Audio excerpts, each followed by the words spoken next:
Hi, my name's Taylor and this is Dash.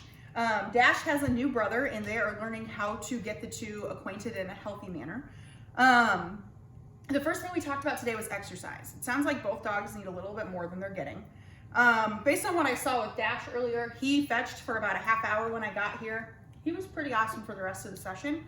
I would say he needs probably that 3 times throughout the day. So somewhere around 90 minutes of exercise. There are other ways outside of fetch that you can exercise with him. There's the Stairmaster that we talked about, running him up and down the stairs, stand at the top, throw a treat to the bottom. When he gets to the bottom, call him back up, give him another treat. You can give a name for the bottom. So if you wanna, we use Cayman in Canada. So when you throw the treat to the bottom of the stairs, when he licks it up, say the word Cayman, and then when he gets to the top, give him another one, Canada. Dogs are the only animals on the planet that can read human facial expressions. So if you use words that cause you to laugh, that's motivating for your dog to want to work for you. I didn't get to meet Duke, so I'm not sure what his energy requirement or exercise requirements might be. I'm guessing he's probably close to that 90 minutes as well, based on his breed. Walking is great. Their nose controls somewhere around 60% of their brain. So when they are walking, within reason, it's good to let them sniff. Now, if you're stopping for 4 minutes at something, that's obviously excessive. 30 seconds for a good sniff, that's fine.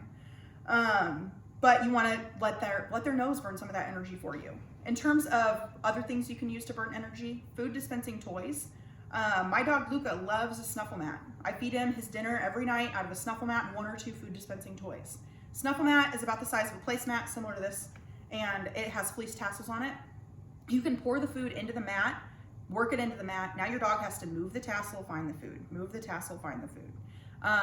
The food dispensing toys that we like, the Omega Paw treat dispensing ball. That's gonna be a great option. There's really no way to figure that out, so it's the same amount of work every single time they use it. My dog has a few toys where I have to cycle them out because he figures out the angle to get all of the food to pour out, and so it kind of defeats the purpose. So you want to aim for toys that aren't a toy that they can figure out. The toys on Amazon and Chewy that are labeled as easy, Dash will not. He will figure that out in 2 seconds. So you want to go more towards the hard toys. They really are gonna, in order for them to be put in a position to succeed, they're both gonna need way more exercise than what they're getting. Anytime either of them are being naughty, exercise. Anytime they're exhibiting any behavior that you're not very fond of, counter surfing to get your attention, exercise. You wanna make sure that you're effectively burning their energy. If you don't burn it for them, they will find a way, and it generally comes in the form of something you do not like. The second thing we talked about today are rules. The rules are not intended to be mean. Dogs are confused without them and they think that they're a peer with you versus you being a leader and them being a follower. The rules that we're putting in place aren't forever. They need to be in place for 90 days or as long as your problems are going on. So it might be longer than that. You might find that you like some of them. The first rule we talked about today was no furniture. Dogs view the world in terms of height or social status. And keep in mind, this is not forever. I don't like this rule. My dog just got this rule a month ago. I don't enjoy it for myself. But what I do is on Thursday night when I want to watch all my TV shows, I make a fort on the ground. I take the pillows, I put them all on the ground, I make it nice and comfy for both of us to cuddle. I love cuddling with my dog. I miss having him in bed and I miss having him on the couch, but for our sake, it's been very beneficial for him to be off of the furniture. After that 3-month period, you can invite them up on the couch. But like we talked about today, it's very confusing to use the breaking of a rule as a reward. So if you're inviting him up there to reward him for following the rule for a couple months, you're going to confuse him. So when you do eventually invite the dog up on the couch because you want to cuddle with them, it's because you want to cuddle with them, not because you're rewarding them. Remember I talked about him taking a guest mentality in your house. You want him to treat you in your home the same way I do. I wouldn't come in and put my feet up on your coffee table, but I wouldn't blink if you did. You want him to have the same mentality as I do. The second rule we talked about was sitting at the door. So in the beginning, it's gonna be on the way out. And then once you master the way out, then it'll be on the way in. We talked earlier, and it sounds like the dogs are competing to be disobedient right now. We wanna flip that. We want them to be competing to be obedient instead. So when you go to let the dogs out, tell them to sit 1 time.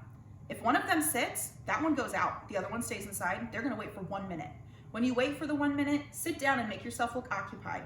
Stare at your phone, take the notes you were taking, whatever you were working on. Sit down though, don't stand there and stare at him. If you stand there and stare at the dog, they are of the assumption that you're waiting on them and you don't want them believing that. So make yourself look occupied, wait for 1 minute. go tell the dog to sit again. If they sit within the 3-second window, they can go out. But if they don't, now they're waiting for 2. Then you can go back after 2 minutes, tell them to sit again. If they don't, now they're waiting for 4, 8, and it never really gets much farther than that before they figure it out. Eventually your dogs will start sitting at the door. Dash kind of did this a couple times today. They'll start sitting at your door as a way of telling you, I want to go outside. When they do, that's a great thing. Now we're going to do it on the way back in too. So you have the weather on your side now. A couple months ago, people would be not super fond of this because their dog would have to be stuck outside in the cold. But when they're coming back in, same thing applies. Sit. If one of them sits, that one comes in. But if one doesn't, that one stays outside, or they both stay outside until they can follow the rule. I don't know that this will be great when your girlfriend's by herself, just because they might decide they're going to go play instead. So I might be focusing on the way out for now. The next rule we talked about was, it all pertains to food. So the first thing I'm going to talk about with feeding, Duke needs to be on structured feeding. I'm sure, as you guys, I've figured out, you figured out, part of the problem is due to the fact that he doesn't eat his food when you put it down on the ground. So when you give Duke food, put the bowl down. If he leaves the room you're in feeding him, or waits for more than a few minutes, dump the bowl out and put the empty bowl back down on the ground. This is not unethical. You gave him the opportunity to eat. You put the food in the ground, you put the bowl on the ground, or the food in the bowl and the bowl on the ground. He had the opportunity to eat, he chose not to. So you're gonna dump the bowl out, put the empty bowl back on the ground. The next meal, you're gonna try again. It might take a couple days to get him to eat, but hunger will become your ally here. You gave him the choice to eat several times and he turned it down. Eventually, he's gonna be hungry enough that when you put the food down, he's going to eat it. Feeding we can use as a very effective tool in terms of working with your dogs going forward. My boss David has 3 dogs. He tells them butts, butts, butts. This obviously took practice to get to, but he tells them butts, butts, butts. They all go sit in the corner in the kitchen. They eat in the order of their rank for the day. I would like for you guys to be able to accomplish that eventually. And so in order for you to be able to get even remotely close to doing that, Duke needs to eat the food when it gets put down on the ground. Once you can get to that point, then we want to start feeding them in the order of their rank. They're not eating together. One of them would be outside of the kitchen while the other one's in the kitchen eating. And it would be that day, so it would be day determined. So for dinner, and for breakfast, you've only been awake for a half hour, they're probably both about the same at that point.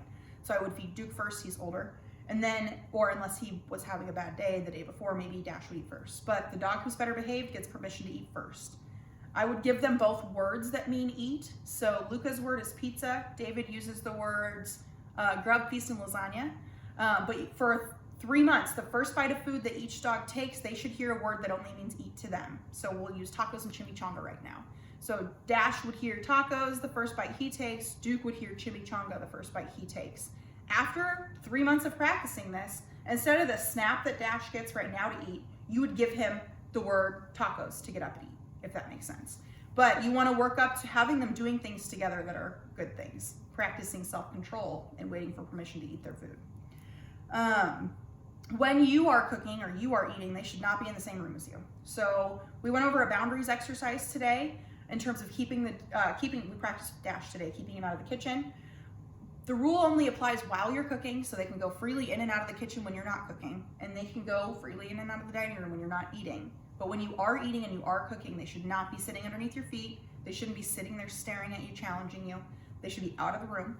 I think that for here in Omaha, it would be beneficial to put some painter's tape down temporarily while you're teaching these new boundaries. Once a couple weeks pass and they've practiced, they'll remember where the line is and where they need to stop. Practice that out exercise I showed you a lot. Go to all the doorways in your house. Out, out, out, out. Out is the same regardless of the area you're in. If there were an area rug in here, out is an area rug we use at home, or a command we use to get Luca off of the area rug at home for us. You can use it for spaces. It doesn't necessarily have to be a room that you're telling them to leave. But you're gonna have to practice the kitchen exercise and the dining room exercise independent of you eating and cooking. When you're cooking, you're not focused on keeping the dog out of the kitchen. When you're eating, you're not focused on keeping him out of the dining room. You're focused on eating and cooking. So I suggest reheating leftovers if you're gonna throw them away, practicing then. Setting him up by microwaving a piece of bacon and putting it on the dining room table and practicing then. You want to put him in a position to have him practicing these behaviors, staying out of the kitchen or the dining room, when you aren't trying to sit down and eat. As we talked about today, patience is hard, and it's very frustrating when you're trying to sit down and eat, enjoy your food, and he's standing on the bench. So practicing independent of when you actually want to sit down and eat is going to be important. No people food. People food makes it very, very difficult for them to differentiate. Why can't I challenge you for your food if you're going to give it to me in the end anyway?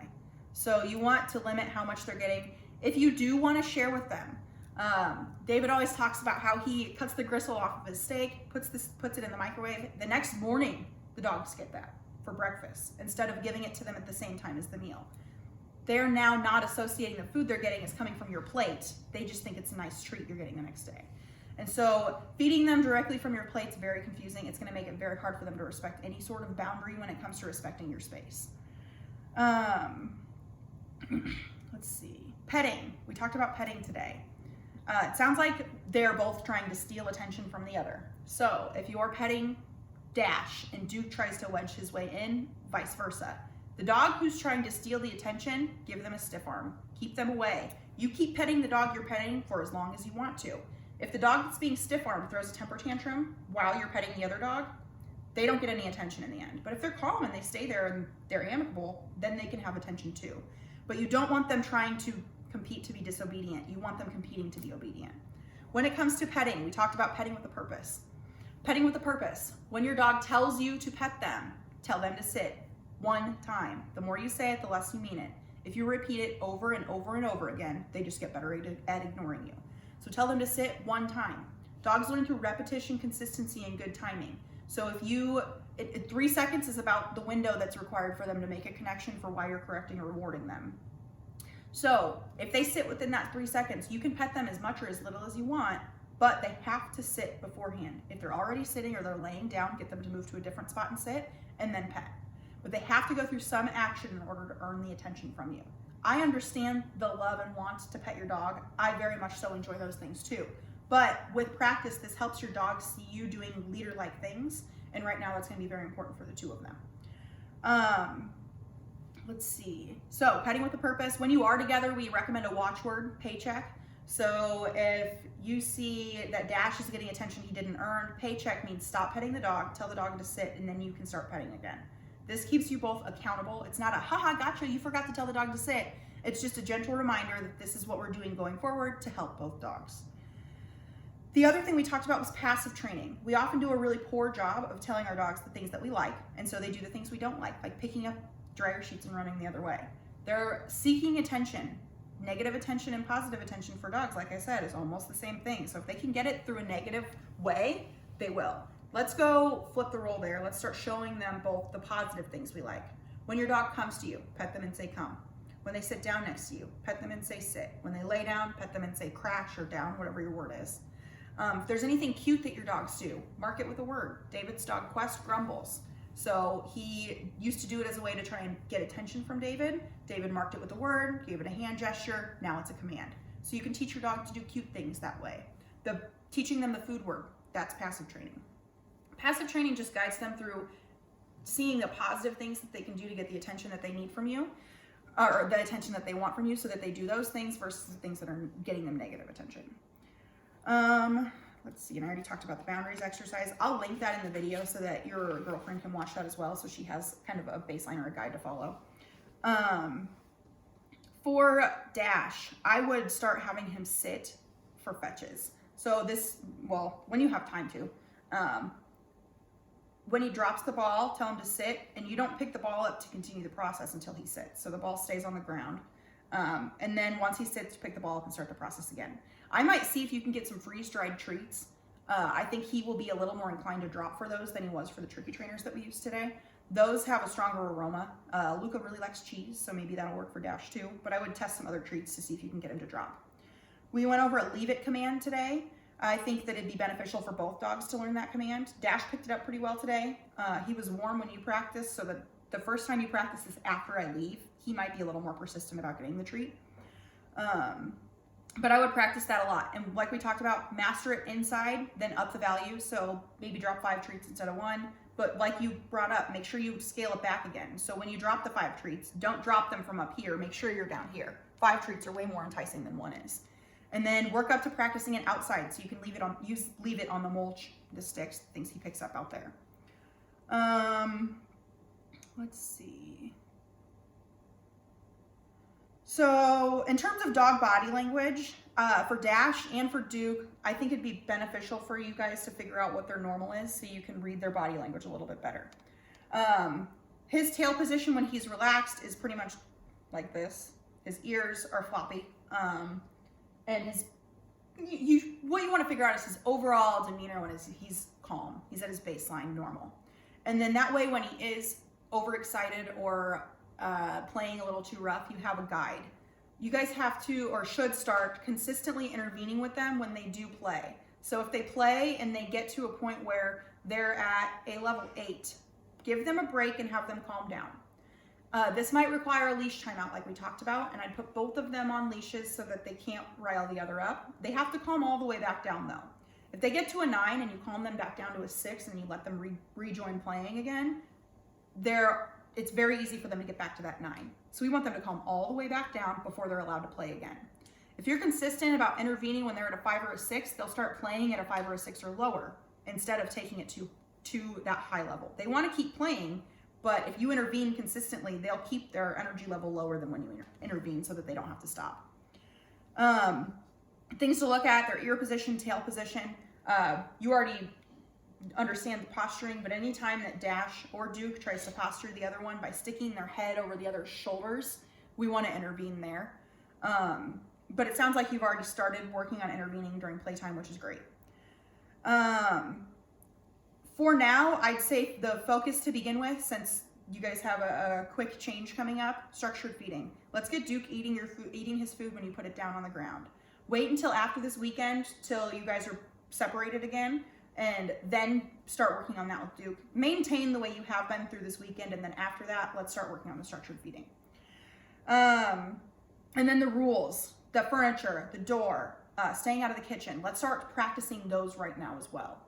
The rules are gonna really go a long way with the two of them, and if you have a good foundation for the rules before he deploys, it's gonna make your life a lot easier. And then petting with a purpose. Make sure they're not stealing attention from the other. Anytime one tries to nudge in between the other, they don't get any attention. If you let them steal from each other, it's not going to end well. So you want to make sure that they aren't stealing attention from each other. Do you want me to cover anything else? I don't think so. All right. And remember, everything you do trains your dog, only sometimes you mean it.